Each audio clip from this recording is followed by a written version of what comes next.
بسم الله الرحمن الرحيم يا أيها المزمل قم الليل إلا قليلا نصفه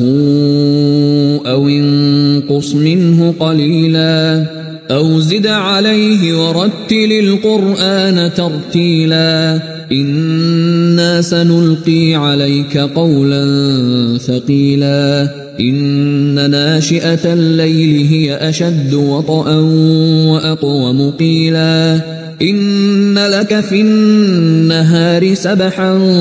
طويلا واذكر اسم ربك وتبتل إليه تبتيلا رب المشرق والمغرب لا إله إلا هو فاتخذه وكيلا واصبر على ما يقولون واهجرهم هجرا جميلا وذرني والمكذبين أولي النعمة ومهلهم قليلا إن لدينا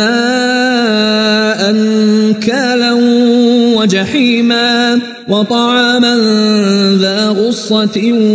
وعذابا أليما يوم ترجف الأرض والجبال وكانت الجبال كثيبا مهيلا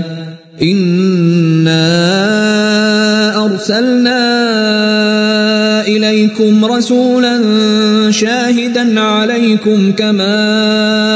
أرسلنا إلى فرعون رسولا فعصى فرعون الرسول فأخذناه أخذا وبيلا فكيف تتقون إن كفرتم يوما يجعل الولدان شيبا السماء منفطر به كان وعده مفعولا إن هذه تذكرة فمن شاء اتخذ إلى ربه سبيلا إن ربك يعلم أنك تقوم أدنى من ثلثي الليل ونصفه وثلثه وطائفة من الذين معك والله يقدر الليل والنهار علم أن لن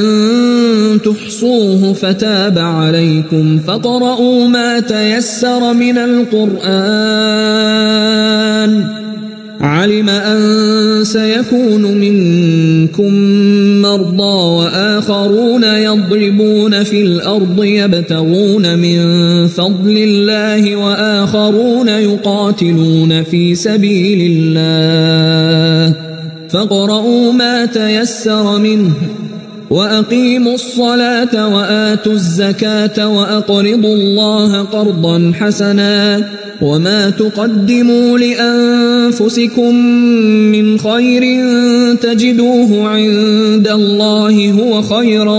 وأعظم أجرا واستغفروا الله